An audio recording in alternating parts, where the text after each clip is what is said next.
ഒരിക്കലും ആവർത്തിച്ചു കൂടാത്ത കാഴ്ചകളാണ് ആരോഗ്യ കേരളം ഇന്ന് കണ്ടത്. കരച്ചിലടക്കാനാകാതെ ബിന്ദുവിന്റെ മക്കൾ നവമിയും നവനീതും. നെഞ്ചുപൊട്ടി വിലപിച്ച് അമ്മ. ആകെ തകർന്ന് ഭർത്താവ് വിശ്രുതനും ഉറ്റവരും. പ്രിയപ്പെട്ടവരുടെ വിയോഗത്തിൽ ജീവിതം സ്തംഭിച്ചു പോയവരുടെ തീരാ നൊമ്പരം. പണിതീരാത്ത വീടിന്റെ മുറ്റത്തൊരുക്കിയ പന്തലിൽ ബിന്ദുവിനെ അവസാനമായി കിടത്തിയപ്പോൾ നാടാകെ വിതുമ്പുകയായിരുന്നു. ആരോപണവും പ്രത്യാരോപണവും പ്രതിരോധവുമായി രാഷ്ട്രീയ നേതൃത്വങ്ങൾ മുറപോലെ കളം നിറയുന്നുണ്ട്. ഒരു സാധു കുടുംബത്തിന് സംഭവിച്ച തീരാനഷ്ടത്തിന് ന്യായീകരണമേതും മറുപടിയാകില്ല. കേരളം ആഗ്രഹിക്കുന്നത് വീഴ്ച എവിടെ സംഭവിച്ചു, ആർക്ക് സംഭവിച്ചു എന്നതിന് ഒരു ഉത്തരവും നടപടിയുമാണ്. ഇനി ബിന്ദുവിന് കേരളത്തിന് നൽകാനാകുന്ന നീതി അതുമാത്രമാകും. ഇന്നും RDX ആദ്യ വിഷയമായി ഇത് തന്നെ ചർച്ച ചെയ്യുന്നു. ആദ്യം RDX റാപ്പ് കണ്ടുവരാം. കോട്ടയം മെഡിക്കൽ കോളേജ് ആശുപത്രിയിലെ കൊടിയ അനാസ്ഥയുടെ രക്തസാക്ഷിയായ ബിന്ദുവിന്റെ സംസ്കാരം തലയോലപ്പറമ്പിലെ വീട്ടുവളപ്പിൽ നടന്നു. രാവിലെ 7:30 മൃതദേഹം എത്തിച്ചതു മുതൽ നെഞ്ചുലയ്ക്കുന്ന കാഴ്ചയായിരുന്നു മരണവീട്ടിൽ. അമ്മയുടെ അപ്രതീക്ഷിത വിയോഗത്തിന്റെ സങ്കടം സഹിക്കാനാകാത്ത മകന്റെയും മകളുടെയും വിലാപം കണ്ടുനിന്നവരുടെ എല്ലാം കണ്ണു നനയിച്ചു. നാടൊന്നാകെയും ജനപ്രതിനിധികളും പൊതുപ്രവർത്തകരും ബിന്ദുവിനെ അവസാന നോക്ക് കാണാനെത്തി.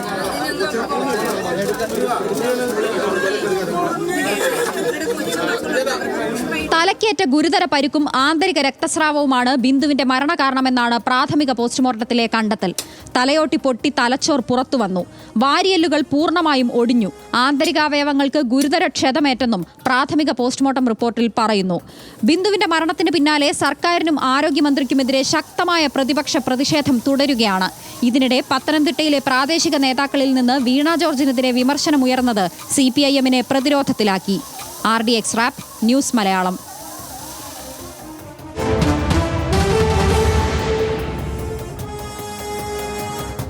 ഡോക്ടർ ഹാരിസ് ചിറക്കലിന്റെ തുറന്നു പറച്ചിലിന് പിന്നാലെ കോട്ടയം മെഡിക്കൽ കോളേജിലുണ്ടായ അപകട മരണം ഉയർത്തി സർക്കാരിനും ആരോഗ്യവകുപ്പിനുമെതിരായ പ്രതിഷേധ കൊടുങ്കാറ്റ് തീർക്കുകയാണ് പ്രതിപക്ഷം.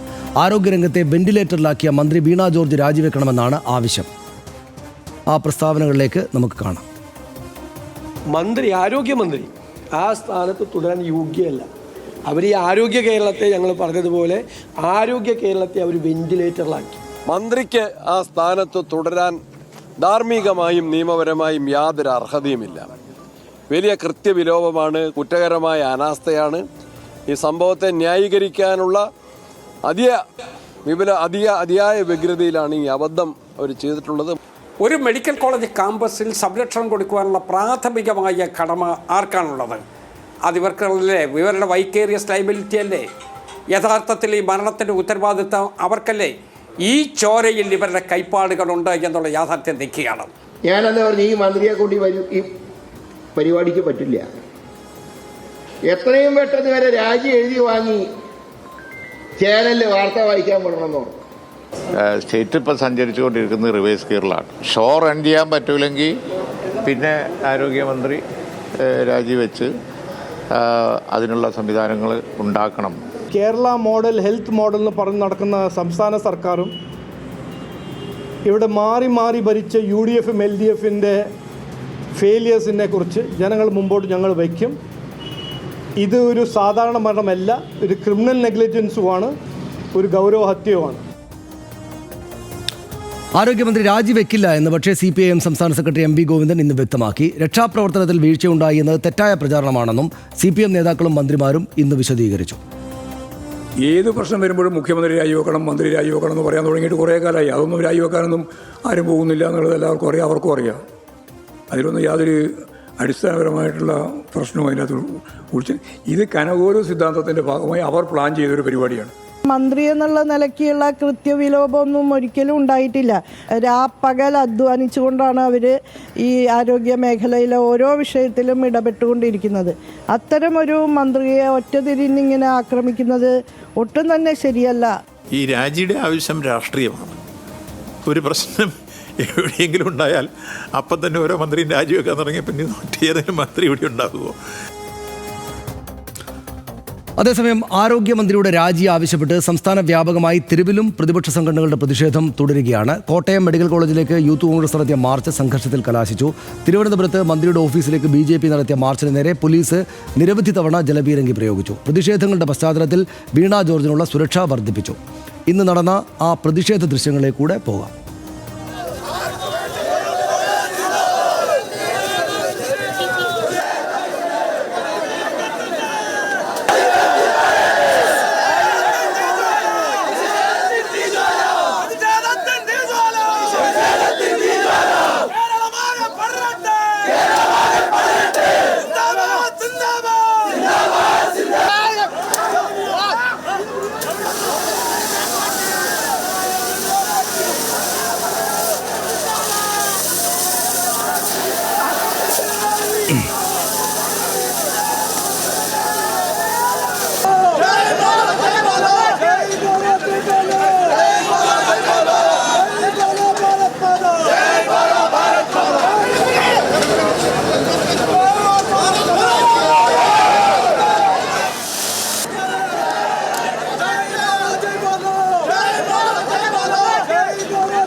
മരിച്ച ബിന്ദുവിന്റെ വീട് മന്ത്രി വി എൻ വാസവൻ നേരത്തെ സന്ദർശിച്ചു. ബിന്ദുവിന്റെ മകൾ നവമിയുടെ ചികിത്സാ ചെലവ് സർക്കാർ ഏറ്റെടുക്കുമെന്ന് മന്ത്രി അവിടെ വീട്ടിൽ വെച്ച് ഉറപ്പ് നൽകി.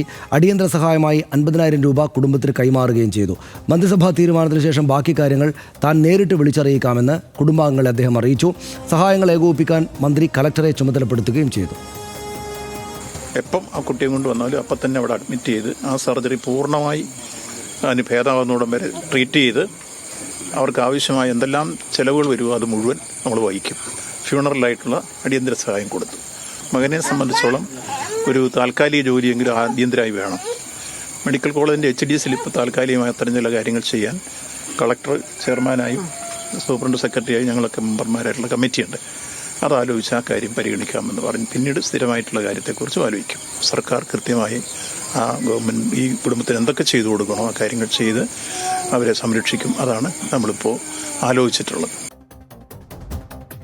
ഇതുവരെ കണ്ടതിന് പുറത്തുള്ള മറ്റ് വിവരങ്ങൾ നമുക്ക് ഡാറ്റാ ഷീറ്റിൽ പരിശോധിക്കാം. മുൻകരുതൽ സ്വീകരിക്കും എന്നാണ് ബിന്ദുവിൻ്റെ കുടുംബത്തിന് സർക്കാരിൻ്റെ എല്ലാ സഹായവും ഉണ്ടാകുമെന്ന് മുഖ്യമന്ത്രിയും പറഞ്ഞു. ദൗർഭാഗ്യകരമായ അപകടമാണ്, ആവർത്തിക്കാതിരിക്കാൻ മുൻകരുതൽ ശക്തമാക്കും എന്ന് അദ്ദേഹം വ്യക്തമാക്കി. ഫേസ്ബുക്ക് പോസ്റ്റിലൂടെയാണ്. ബിന്ദുവിൻ്റെ കുടുംബവുമായി ആരോഗ്യമന്ത്രി വീണ ജോർജ് ഫോണിൽ സംസാരിച്ചു. ഇന്ന് ഇതെൻ്റെ കൂടി ദുഃഖമാണെന്ന് അവർ പറഞ്ഞു. സർക്കാർ ബിന്ദുവിൻ്റെ കുടുംബത്തിനൊപ്പം ഉണ്ടാകുമെന്ന് മന്ത്രി ഫോണിലും ഫേസ്ബുക്ക് പോസ്റ്റിലൂടെയും ഉറപ്പ് നൽകി. നാളെ ആരോഗ്യമന്ത്രി വീണ ജോർജ് ബിന്ദുവിൻ്റെ വീട് സന്ദർശിക്കും എന്നാണ് അറിയുന്നത്. ബിന്ദുവിൻ്റെ കുടുംബത്തിൻ്റെ ദുഃഖം തൻ്റെയും ദുഃഖമാണെന്ന് വീണ ജോർജ് പറഞ്ഞു. ഇതാണ് പ്രധാനമായിട്ടുള്ള ഡാറ്റാ ഷീറ്റിൽ പരിശോധിക്കാനുള്ള കാര്യങ്ങൾ. നമ്മൾ 2 ദിവസമായിട്ട് പരിശോധിക്കുകയാണ്. ഇത് ഹർഷൻ 2 സംഭവമായിട്ടാണ് ഞാനിതിനെ കാണുന്നത്. ഒന്ന്, ബിന്ദു മരിച്ച ദുഃഖകരമായ സംഭവം. അത് നമ്മുടെ സംവിധാനങ്ങളുടെ പിഴവ് നിശ്ചയമായിട്ട് സൂചിപ്പിക്കുന്നതാണ്. അതിനകത്ത് എന്തായാലും പിഴവ് വരുത്തിയ ആളുകൾ, പിശക് വന്ന സ്ഥലങ്ങൾ കണ്ടെത്തേണ്ടതുണ്ട്.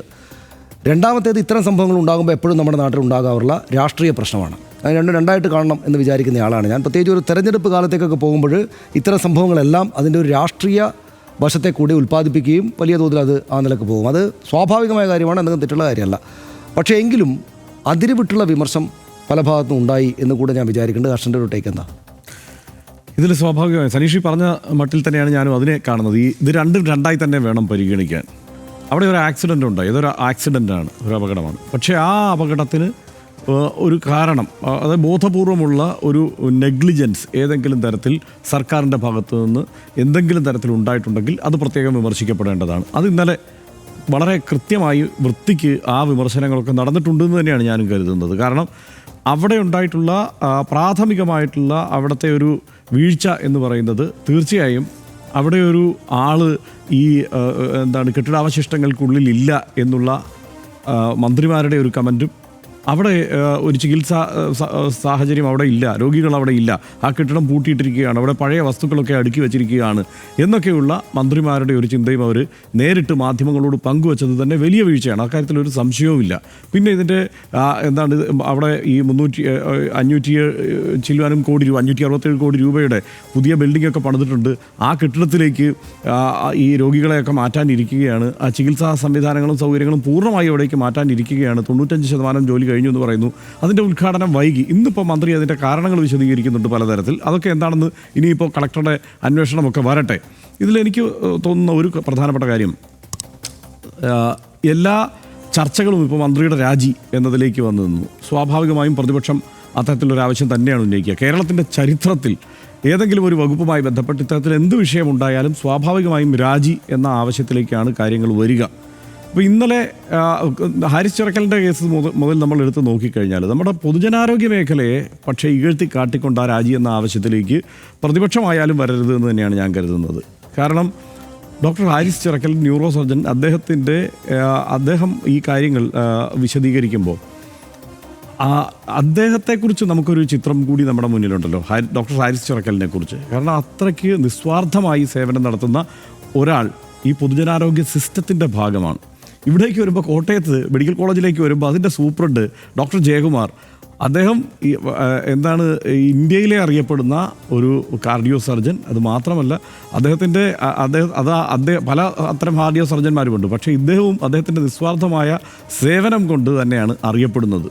അപ്പോൾ അങ്ങനെ ഒരാൾ, ഇവരെ എല്ലാവരെയും ഈ ആരോപണത്തിൻ്റെ തീച്ചുളയിലേക്ക് നേരെ കൊണ്ടുവന്ന് നിർത്തുന്നത്, അത് പ്രതിപക്ഷമായാലും സർക്കാരായാലും ഇപ്പോൾ ഹാരിസ് ചിറക്കലിൻ്റെ കാര്യത്തിൽ സർക്കാരാണ് ആ പണി, അല്ലെങ്കിൽ CPIM ആണ് അത് ചെയ്യുന്നതെങ്കിൽ ഇപ്പുറത്ത് ഡോക്ടർ ജയകുമാറിൻ്റെ കാര്യത്തിൽ ഇവിടെ പ്രതിപക്ഷമാണ് അത് ചെയ്യുന്നത്. അവരെ അതിൻ്റെ മുന്നിലേക്ക് കൊണ്ടുവന്ന് നിർത്തുന്നത് ആദ്യം തന്നെ ഒഴിവാക്കേണ്ട ഒരു സംഗതിയാണ്. അത് ഈ രണ്ട് കൂട്ടർ, അത് CPM ആയാലും കോൺഗ്രസ് ആയാലും ഒഴിവാക്കേണ്ടതാണ്. ഇപ്പോൾ വീണ ജോർജിൻ്റെ കാര്യത്തിലേക്ക് വന്നാൽ വീണ ജോർജിൻ്റെ രാജി പ്രതിപക്ഷം എത്ര വേണമെങ്കിലും ആവശ്യപ്പെട്ടുള്ളൂ. കാരണം ഇപ്പോൾ ഇദ്ദേഹമൊക്കെ PK കുഞ്ഞാലിക്കുട്ടിയൊക്കെ രാജി ആവശ്യപ്പെടുന്നുണ്ട്. ഷോ റൺ ചെയ്യാൻ പറ്റിയില്ലെങ്കിൽ രാജിവെച്ചൊഴിയട്ടെ എന്ന്. അദ്ദേഹം ഒരു രാജിവെച്ച് പരിചയമുള്ള ഒരാൾ കൂടിയാണ്. മുമ്പ് ഇതുപോലെ ആരോപണം ഉണ്ടായ ഘട്ടത്തിൽ അദ്ദേഹം രാജിവെച്ചൊഴിയേണ്ട ഒരു സാഹചര്യം ഉണ്ടായിട്ടുണ്ട്. അപ്പോൾ അവരതൊക്കെ ഇത് തന്നെയാണ്, ഈ മട്ടിൽ തന്നെയാണ് രാജിയാണ് ആവശ്യപ്പെടുക. അതാണ് നമ്മുടെ ഒരു ശീലം. പക്ഷേ നമ്മുടെ പൊതുജനാരോഗ്യ മേഖലയെ പൂർണ്ണമായി, ഇത് വെന്റിലേറ്ററിലാണെന്ന് പ്രതിപക്ഷ നേതാവ് പറയുന്നു. പക്ഷേ ആ നിലയ്ക്ക് വെന്റിലേറ്ററിൽ കിടക്കുന്ന ഒരു പൊതുജനാരോഗ്യ സംവിധാനമുള്ള ഒരു സ്ഥലത്താണോ നമ്മൾ ജീവിക്കുന്നത് എന്നുള്ളത് ആദ്യം ചിന്തിക്കണം. ഇപ്പോൾ നമ്മൾ ഇന്ത്യയിൽ വേറെ എവിടെയാണ് കേരളത്തിന് സമാനമായ ഒരു പൊതുജനാരോഗ്യ സംവിധാനം ഉള്ളത്? നമ്മൾ എടുത്തു പറഞ്ഞാൽ കേരളത്തിന് ശേഷം അത് തമിഴ്നാടുണ്ടാവാം, മഹാരാഷ്ട്രയുണ്ടാവാം, ഗോവയുണ്ടാവാം. പക്ഷേ കേരളത്തിന് അടുത്ത് വരുന്നില്ല ഈ സ്റ്റേറ്റുകളൊന്നും. അതൊരു സത്യമാണ്. അത് വീണ ജോർജ് ഉണ്ടാക്കിയെടുത്തതല്ല, അതല്ലെങ്കിൽ ശൈലജ ടീച്ചർ ഉണ്ടാക്കിയെടുത്തതല്ല, ശ്രീമതി ടീച്ചർ ഉണ്ടാക്കിയെടുത്തതല്ല, VM സുധീരൻ ഉണ്ടാക്കിയെടുത്തതല്ല, ശങ്കരൻ വക്കീൽ ഉണ്ടാക്കിയെടുത്തതല്ല, ശക്തൻ ഉണ്ടാക്കിയെടുത്തതല്ല. ഇവരെല്ലാവരും ഘട്ടം ഘട്ടമായി വിവിധ കാലത്ത് ആ രീതിയിൽ മലയാളിയുടെ ആരോഗ്യത്തെക്കുറിച്ചുള്ള ഈ അവബോധമൊക്കെ ഉണ്ടാകുന്നത് എപ്പോഴാണ്? 25 വർഷം മുമ്പ് അങ്ങേയറ്റണം ദാരിദ്ര്യം ഉണ്ടായിരുന്ന സംസ്ഥാനങ്ങളിൽ പെടുന്ന സംസ്ഥാനം തന്നെയാണ് കേരളം. അവിടെ നിന്ന് ഇങ്ങനെ ഘട്ടം ഘട്ടമായി നമ്മൾ കയറി വന്നിട്ടുള്ളതാണ്. സ്വാതന്ത്ര്യാനന്തരം ഏറ്റവും ദാരിദ്ര്യത്തിൽ കഴിഞ്ഞിട്ടുള്ള ഒരു സംസ്ഥാനമാണ് കേരളം. ആ അവബോധമൊക്കെ നമ്മൾ ആർജിച്ചെടുത്തതാണ്. അത് ആരുടെയാണ്? ഇവരുടെ എല്ലാവരുടെയും കൂട്ടായ ഒരു സംഗതിയാണ്. അപ്പോൾ ഇത് മൊത്തം നാശമായി പോയി എന്നുള്ള ഒരു പ്രതീതി പൊതുജനത്തിന് മേൽ സൃഷ്ടിച്ചെടുക്കുന്നത് അത് പ്രതിപക്ഷത്തിനായാലും ഭരണപക്ഷത്തിനായാലും ഗുണകരമല്ല. അത് ഞാൻ പറയാനൊരു കാരണം, ഏറ്റവും ശക്തമായി ഇപ്പം ഇതിൻ്റെ സമരങ്ങളെ നയിക്കുന്ന ഒരാൾ ഇപ്പോൾ രാഹുൽ മാങ്കൂട്ടത്തിൽ യൂത്ത് കോൺഗ്രസിന് വേണ്ടി അദ്ദേഹം ഈ രാജി ആവശ്യപ്പെട്ടുകൊണ്ട് സമരമുഖത്തുണ്ട്. അദ്ദേഹം ഇന്ന് മുമ്പോട്ട് വെച്ചാൽ ഇത് എന്താണെന്നറിയോ, ഇത് പെട്ടെന്ന് ഈ സമരം ഇവരുടെ ആവശ്യം പോലും പെട്ടെന്ന് തളരാൻ സാധ്യതയുള്ള, അല്ലെങ്കിൽ ഇപ്പോൾ നമ്മളടക്കം ഇങ്ങനെ നിന്ന് വിമർശിക്കേണ്ടി വരുന്ന ഒരു സാഹചര്യം ഉണ്ടാകുന്നത് എന്തുകൊണ്ടാണ് എന്ന് പറഞ്ഞിരിക്കുകയാണ്. നിപ്പ വന്നവരെല്ലാം മരിച്ചുപോയി കേരളത്തിൽ. സത്യമാണോ? അത് തെറ്റാണ്. അതുപോലെ കോവിഡ് മരണങ്ങളിൽ ഏറ്റവും മുന്നിൽ നിൽക്കുന്ന രണ്ടാമത്തെ സംസ്ഥാനം കേരളമാണ്. സത്യമാണോ? അല്ല, തെറ്റാണ്. ഇപ്പോൾ മരണങ്ങളെല്ലാം മറച്ചു വച്ച സംസ്ഥാനം കേരളമാണ്. അല്ല, ഏറ്റവും പിന്നിലാണ് ആ കാര്യത്തിൽ സംസ്ഥാനം എന്നുള്ളത്. കഴിഞ്ഞ മാസം അതിൻ്റെ വാർത്ത പുറത്തു വന്നേ ഉള്ളൂ. ഒന്നുകിൽ ഈ കാര്യങ്ങൾ വായിച്ച് മനസ്സിലാക്കണം, അതല്ലെങ്കിൽ എങ്ങനെയാണ് ഈ കാര്യത്തിൽ ഒരു നിലപാട് സ്വീകരിക്കേണ്ടതെന്നുള്ളത് ആ കാര്യത്തിൽ ഒരു വ്യക്തത വേണം. മറ്റൊന്ന്, ഏറ്റവും കൂടുതൽ കോവിഡ് രോഗികളുള്ളത് കേരളത്തിലാണ്. ആണോ? അല്ല. അതായത് 4 പ്രധാന ആരോപണങ്ങളാണ് ഇവ ഉന്നയിച്ചുകൊണ്ടാണ്, അതായത് ഈ സർക്കാർ വന്നതിന് ശേഷം സംഭവിച്ച പ്രധാനപ്പെട്ട കാര്യങ്ങൾ ഇതാണല്ലോ എന്നാണ് രാഹുൽ മാങ്കൂട്ടത്തിൽ പറയുന്നത്. ഈ 4 പ്രധാനപ്പെട്ട ആരോപണങ്ങൾ, 2 പ്രധാനപ്പെട്ട കാര്യങ്ങൾ വന്നു, അതിനെ 4ആയി അദ്ദേഹം അവതരിപ്പിച്ചു. 4 പോയിന്റ് തെറ്റാണ്. എങ്ങനെയാണ് അദ്ദേഹത്തിൻ്റെ കൂടെ നിൽക്കുക? നമുക്ക് ആഗ്രഹമുണ്ട്. കാരണം ഒരു വലിയ ദുരന്തം അവിടെ സംഭവിച്ചിട്ടുണ്ട്. നമ്മൾ പ്രതിപക്ഷത്തിൻ്റെ ഒപ്പമല്ല, സർക്കാരിൻ്റെ ഒപ്പമല്ല, നമ്മൾ ബിന്ദുവിനൊപ്പമാണ്. അവിടെ നീതി വേണ്ടത് ബിന്ദുവിനാണ്. നമ്മളതുകൊണ്ട് തന്നെ സ്വാഭാവികമായും സർക്കാരിനോട് ഈ നീതി ചോദിക്കുന്ന പ്രതിപക്ഷത്തിനൊപ്പം നമ്മൾ നിൽക്കേണ്ട ബാധ്യസ്ഥരാണ്. പക്ഷേ എന്താ പ്രശ്നം? ഇതുപോലുള്ള അബദ്ധങ്ങൾ പറയും. അപ്പോൾ നമുക്ക് കൂടെ നിൽക്കാൻ പറ്റുമോ? പറ്റില്ല. നമ്മൾ വിമർശിക്കും. സ്വാഭാവികമായിട്ടും നമ്മൾ വിമർശനം ഏറ്റുവാങ്ങേണ്ടി വരും. അതിനകത്ത് ഈ ഒരു കാര്യമുള്ളത്, ഈ പറഞ്ഞ് സ്വയം വിശ്വസിച്ചു പോവുക എന്നൊരു പ്രശ്നമുണ്ട്. അതായത് UDFൻ്റെ മുതിർന്ന നേതാക്കൾക്കൊന്നും ഈ കൺഫ്യൂഷൻ ഇല്ല. അതായത് അവർ ഈ സംഭവത്തെ ഒരു രാഷ്ട്രീയ പ്രശ്നമായിട്ടാണ് കാണുന്നത്. ഈ സർക്കാർ 2ാം തവണയും ഭരിക്കുന്ന സർക്കാരിനെതിരെ ഒരു തെരഞ്ഞെടുപ്പ് കാലത്തേക്ക് പോകുമ്പോൾ ഇതുപോലൊരു വലിയ വീഴ്ച ഉണ്ടായിട്ട് ഒരാളുടെ ജീവൻ തന്നെ നഷ്ടമായത് അതിശക്തമായിട്ട് എതിർക്കപ്പെടണം എന്ന കാര്യത്തിൽ പ്രതിപക്ഷത്തിന് യാതൊരു സംശയമില്ല. ഇത് അപ്പുറത്തെ ആൾ ഈ പറയുന്ന ഇപ്പോൾ ഭരിക്കുന്നവരാണ് പ്രതിപക്ഷത്തെങ്കിൽ ഇതിനേക്കാൾ വലിയ ശക്തമായ സമരം ഉണ്ടായി. അപ്പോൾ അതുകൊണ്ട് സമരം നടന്ന UDFൻ്റെയും പ്രതിപക്ഷത്തിൻ്റെയും കാര്യങ്ങളെ ഒന്നും നമ്മൾ തള്ളിക്കളയേണ്ട കാര്യമില്ല. പക്ഷേ അങ്ങനെ സമരം നടത്തുമ്പോഴും ആ കാര്യങ്ങളിൽ ആരോഗ്യമന്ത്രി വീണ ജോർജ് വലിയ വീഴ്ച വരുത്തി എന്നൊക്കെ വിമർശിക്കുമ്പോഴും അവർക്ക് വസ്തുത അറിയാം. അവരാരും കടന്നു കയറിയിട്ട് കേരളത്തിൻ്റെ ആരോഗ്യ മേഖല ആകെ കുഴപ്പമാണ് എന്ന് പറയില്ല. കാരണം കേരളത്തിൻ്റെ ആരോഗ്യ മേഖല പിണറായി വിജയനും വീണ ജോർജും ചേർന്നുണ്ടാക്കിയതല്ല. അതിനു മുമ്പ് ഈ പറയുന്ന KK ശൈലജയും PK ശ്രീമതിയും മാത്രം ചേർന്നുണ്ടാക്കിയതല്ല. ഹർഷൻ നേരത്തെ പറഞ്ഞതുപോലെ കേരളത്തിൻ്റെ ആരോഗ്യരംഗം എന്നുള്ളത് നമ്മുടെ പൊതു സംവിധാനങ്ങൾ ആകപ്പാടെ പതിറ്റാണ്ടുകൾ കൊണ്ടുണ്ടാക്കിയെടുത്താണ്. അതിനകത്ത് കോൺഗ്രസിനും CPMനും നല്ല, അല്ലെങ്കിൽ UDFനും LDFനും ഒരേപോലുള്ള എന്ന് തന്നെ പറയാവുന്ന, LDFന് അല്പം മുൻതൂക്കം ഞാൻ കൊടുക്കും, അങ്ങനെ ഉള്ളൊരു അധികാരം, അവകാശം അതിനകത്തുണ്ട്. BJPക്ക് മാത്രമേ ആ അർത്ഥത്തിൽ അവർ ഭരണത്തിലൊന്നും ഉണ്ടായിരുന്നില്ല എന്നുള്ളതുകൊണ്ട് ഈ കാര്യത്തിൽ അവകാശമില്ലാണ്ടല്ലോ. അപ്പോൾ കേരളത്തിൻ്റെ ആരോഗ്യ മേഖല ആകെ തകർന്നിരിക്കുകയാണ്. എന്ന് മാത്രമാണോ കോട്ടയം മെഡിക്കൽ കോളേജ് ആകെ കുഴപ്പത്തിലാണ് എന്ന് പറയാൻ പറ്റുമോ? കോട്ടയം എന്ന് വെച്ചാൽ UDFൻ്റെ പ്രധാനപ്പെട്ട സ്ഥലമാണ്. ഈ മെഡിക്കൽ കോളേജ് ഞാനവിടെ പഠിച്ചാണ്. കോട്ടയത്ത് PG 2 കൊല്ലം അവിടെ പഠിച്ച് 3-4 വർഷം ഞാനവിടെ ഉണ്ടായിരുന്ന ആളാണ്. എനിക്കറിയാം. കോട്ടയത്തെ മെഡിക്കൽ കോളേജ് എന്ന് വെച്ചാൽ അവിടുത്തെ UDFകാരും കോൺഗ്രസ്സുകാരും ഉമ്മൻചാണ്ടിയും തിരുവഞ്ചൂർ രാധാകൃഷ്ണനൊക്കെ അടങ്ങുന്ന, ഇപ്പോൾ ചാണ്ടിയമ്മനൊക്കെ അടങ്ങുന്ന UDFിൻ്റെ പൊതുപ്രവർത്തകർക്ക് ചേർന്നുണ്ടാക്കിയ വലിയൊരു സംവിധാനമാണത്. ഒരുപാട് കാലങ്ങൾ കൊണ്ടുണ്ടാക്കിയൊരു വലിയ സംവിധാനമാണ്. അത് ആകപ്പാടെ കുഴപ്പമാണ്.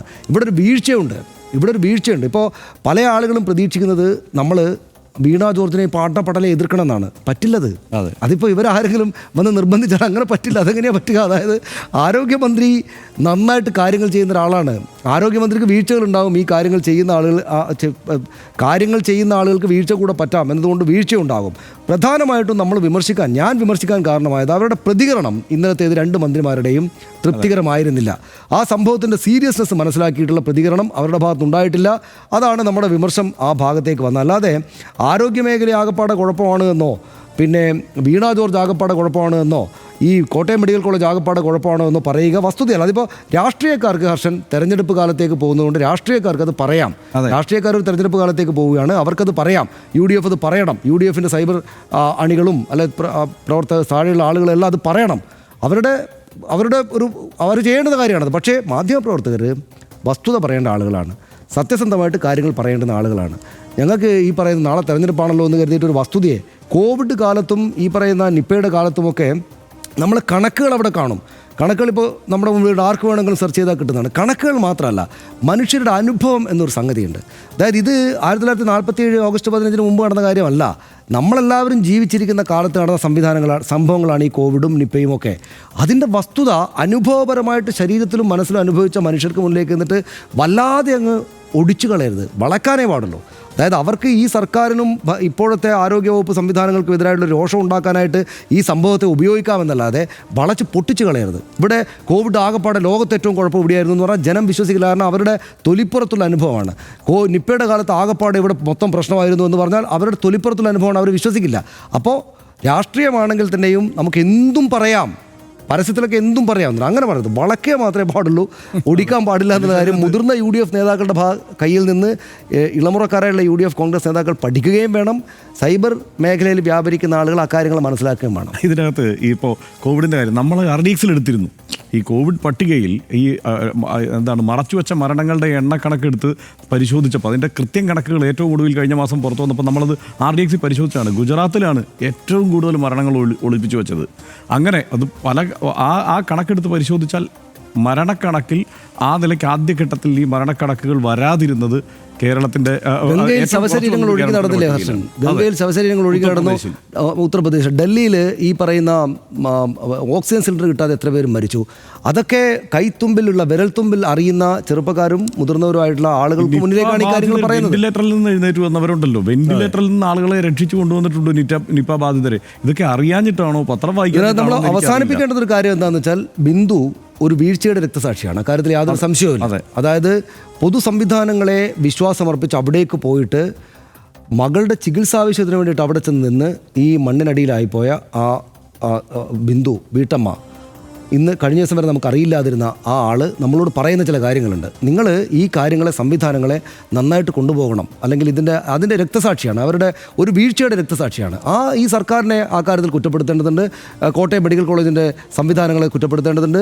ആരോഗ്യമന്ത്രിയെയും അവിടെ പ്രതികരണം മാറിയ മറ്റു മന്ത്രിമാരെയൊക്കെ കുറ്റപ്പെടുത്തേണ്ടത്, അത് കുറ്റപ്പെടുത്താം. അതിൻ്റെ അളവിൽ ഒരു കാര്യം കൂടിയുണ്ട്, സമൂഹത്തെ ബോധ്യപ്പെടുത്തേണ്ട ഒരു കാര്യമുണ്ട്. ഒരു ധാർമ്മിക ഉത്തരവാദിത്വം സർക്കാരിനുണ്ട്, അത് ഏറ്റെടുക്കുന്നു എന്ന് സമൂഹത്തെ ബോധ്യപ്പെടുത്തേണ്ടതുണ്ട്. അത് സർക്കാരിന് ആ ഉത്തരവാദിത്വമുണ്ട്. ഇപ്പോൾ നമ്മൾ ഇന്നലെയൊക്കെ സംഭവിച്ചത് എന്താണ്? ഇന്നലെ എല്ലാം ഇപ്പോൾ മന്ത്രി വീണ ജോർജ് ആയാലും മന്ത്രി VN വാസവൻ ആയാലും ഒക്കെ വന്ന് പ്രതിരോധിക്കുകയാണ്. ആദ്യം തന്നെ അങ്ങനെ ഇത് സർക്കാരിനെതിരെ ഒരു ആരോപണമായി ഒരു പ്രശ്നം വരുന്നു എന്ന മട്ടിൽ അതിനെ കാണുകയും അതിനെ പ്രതിരോധിക്കാൻ വേണ്ട ശ്രമങ്ങളിൽ ഏർപ്പെടുകയാണ് ചെയ്തത്. അതാണ് വിമർശനത്തിന് പ്രധാന കാരണമായതും. അതിനു പകരം ഇതിൻ്റെ ഒരു ധാർമ്മിക ഉത്തരവാദിത്വം ഏറ്റെടുക്കുന്നുണ്ട് സർക്കാർ, അല്ലെങ്കിൽ ആ സർക്കാരിന് നേതൃത്വം നൽകുന്ന പാർട്ടി എന്ന ബോധം പൊതുജനത്തിന് ഉണ്ടാക്കി കൊടുക്കേണ്ട ഉത്തരവാദിത്വം തീർച്ചയായും ഇവർക്ക് രണ്ടു കൂട്ടർക്കും. നിശ്ചയമായിട്ടും ഈ സ്വന്തം വകുപ്പിനെയും സർക്കാരിനെയും ഒക്കെ പ്രതിരോധിക്കേണ്ടതുണ്ട്. പക്ഷേ ഇത്തരം സംഭവങ്ങൾ വന്നാൽ, മനുഷ്യരുടെ ജീവൻ തന്നെയും പോകുന്ന സംഭവങ്ങളുണ്ടായാൽ പിന്നെ സർക്കാരിനെയും സ്വന്തം വകുപ്പിനെയും സ്വന്തം ഇമേജിനെയും സംരക്ഷിക്കുക എന്നതല്ല, പ്രതിരോധിക്കുക എന്നതല്ല ആദ്യത്തെ കാര്യം. അത് ജനത്തെ പ്രതിരോധിക്കുക, ജനത്തിന് വേണ്ടി പ്രതിരോധം നടത്തുക, ജനത്തെ സംരക്ഷിക്കുക എന്നതാണ്. കാരണം അതിനു വേണ്ടിയിട്ടാണ് ആളുകൾ വോട്ട് ചെയ്ത് അവിടെ ഇരുത്തിയിരിക്കുന്നതെന്ന് എല്ലാ മന്ത്രിമാർക്കും എല്ലാ സർക്കാർ സംവിധാനങ്ങൾക്കും മനസ്സിലാക്കാൻ ആ കാര്യം ഉപകരിക്കട്ടെ. അങ്ങനെയായിരിക്കണം നമ്മൾ ബിന്ദുവിനോട് ആ ഒരു നീതി ചെയ്യേണ്ടതെന്ന് ഞാൻ വിചാരിക്കുന്നു. ഇന്നലത്തെ ഞെട്ടലിൻ്റെ ആഘാതം ഇനിയും മാറിയിട്ടില്ല. ഈ വാർത്തയറിഞ്ഞ അതിവേദനയായി അനുഭവിച്ചുകൊണ്ടിരിക്കുന്ന നമുക്കാർക്കും മകളുടെ ചികിത്സയ്ക്ക് കൂട്ടിരിപ്പുകാരി ജീവനക്കാരിയായി പോയൊരു സാധു സ്ത്രീ ജീർണാവസ്ഥയിലുള്ള ഉപേക്ഷിച്ച ആശുപത്രി ബ്ലോക്കിൽ കുളിക്കാൻ പോവുക. ആ കെട്ടിടം ആകെ ഇടിഞ്ഞു വീണ് കോൺക്രീറ്റ് സ്ലാബുകൾക്കടിയിൽപ്പെട്ട് തലയോട് തകർന്ന് അവർ മരിച്ചു പോവുക. എന്തൊരു ഭയങ്കരമായ സംഭവമാണ് അത്. രാജ്യത്തിന് മാതൃകയായ കേരളത്തിൻ്റെ പൊതുജനാരോഗ്യ മികവിൻ്റെ മുഖത്ത് തെറിച്ച കറയാണ് ബിന്ദുവിൻ്റെ ചോര. നമ്മുടെ സംവിധാനം ഇതോർത്തോർത്ത് ലജ്ജിക്കണം. ആദ്യം പറഞ്ഞതുപോലെ ഉത്തരവാദികളെ കണ്ടെത്തി മാതൃകാപരമായി നടപടിയെടുക്കുക. ഇനി ഇങ്ങനെ ഒരു ദുര്യോഗം ഒരു വിധവും ആവർത്തിക്കാതിരിക്കാൻ കർശന മുൻകരുതലുകൾ എടുക്കണം. അതുമാത്രമാണ് ബിന്ദുവിന് നമുക്ക് നൽകാവുന്ന നീതി. അതുണ്ടാകുക തന്നെ ചെയ്യുമെന്ന് RDX പ്രത്യാശിക്കുന്നു. ഒപ്പം കേരളത്തിൻ്റെ ആരോഗ്യമേഖലയെ ആകെ പാടെ തകർന്നടിഞ്ഞ് തരിപ്പണമായി പോയിരിക്കുന്നു എന്ന തരം കടന്ന ആരോപണങ്ങളും യാഥാർത്ഥ്യ ബോധത്തോടെ കേരളം തിരിച്ചറിയട്ടെ. അടുത്ത വിഷയത്തിലേക്ക്.